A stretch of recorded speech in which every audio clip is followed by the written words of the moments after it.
Machine à laver, ventilateur, réfrigérateur, micro-ondes, téléviseur, cafetière. Le monde d'aujourd'hui est rempli d'objets technologiques.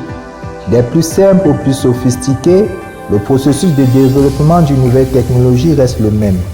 Conceptual design, prototypage, industrialisation.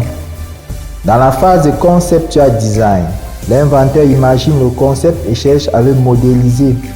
Il entre dans une démarche d'ingénierie simultanée qui consiste à penser en même temps le concept, la manière de le réaliser et la manière d'assurer sa maintenance. Dans cette démarche, les technologies numériques lui sont d'un grand atout. Elles permettent d'avoir une vue 3D de son invention et simuler son fonctionnement sans avoir à réaliser la moindre pièce. L'inventeur ne se contente plus simplement du papier et d'un stylo. Maintenant, il faut réaliser une maquette numérique de son concept, de son invention. Après une première esquisse sur papier, pièces, composants et produits finis seront modélisés et simulés numériquement. L'inventeur qui intègre ces nouvelles technologies de développement numérique dans son processus inventif gagne en temps, en flexibilité, en qualité et en précision. Il peut également choisir d'externaliser cette expertise. Après la phase de conceptual design, le prochain défi de l'inventeur consiste au prototypage et à l'industrialisation de sa technologie.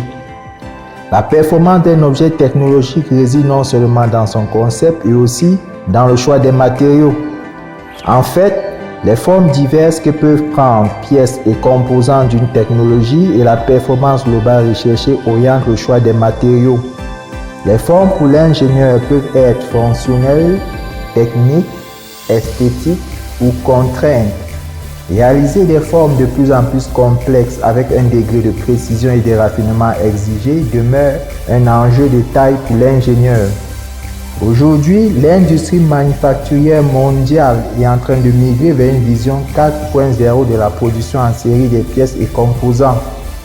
Les techniques de production classiques qui ont marqué le début de l'ère industrielle, telles les machines outils à commande manuelle, s'effacent peu à peu du marché pour donner place aux nouvelles technologies de production. Imprimantes 3D, robots industriels, machines spéciales pour nouveaux matériaux. L'effort d'investissement en machines avancées de production et en matériaux haute performance devient de plus en plus grand. C'est un des verrous qu'il va falloir lever pour l'émergence d'une industrie technologique en Afrique. Il faudra donner à chacun les moyens d'exercer son talent, d'exprimer son potentiel, d'intégrer les compétences nouvelles dans son processus inventif et productif.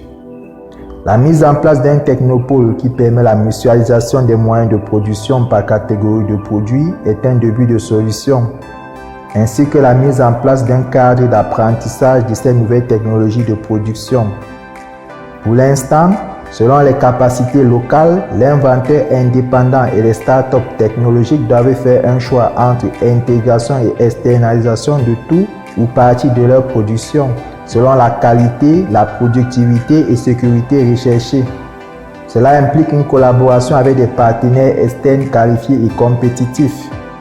Pour garder la ligne de la performance de l'invention, il est nécessaire que chacun des partenaires de production de l'inventeur soit au top niveau des capacités dans leurs domaines respectifs.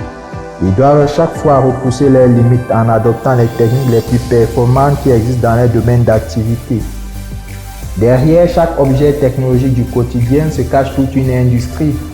On retrouve des fournisseurs de matériaux, des constructeurs d'équipements et des industriels de fabrication. Comment croiser les compétences, les savoirs et les savoir-faire actuels pour l'émergence d'une industrie technologique en Afrique? Comment développer des projets technologiques si le tissu industriel ne se développe pas? Comment créer les conditions d'une modernisation de l'outil de production pour mener des projets technologiques d'envergure sur le territoire africain? Comment vulgariser ces nouvelles technologies de production dans l'industrie manufacturière et permettre à des startups technologiques d'en avoir accès? Qui sont les entrepreneurs qui prennent le virage technologique dans l'industrie en Afrique? Quels seront les nouveaux métiers de l'industrie? La culture du secret surtout n'est pas la meilleure solution possible. Mettons la connaissance et les finances dehors au service de tous. Si vous êtes des passionnés de technologie, abonnez-vous, activez la cloche de notification, partagez et suivez notre voyage au cœur de l'usine du futur qui commence maintenant. De la simple caractéristique recherchée sur un matériau aux technologies de production les plus avancées du moment.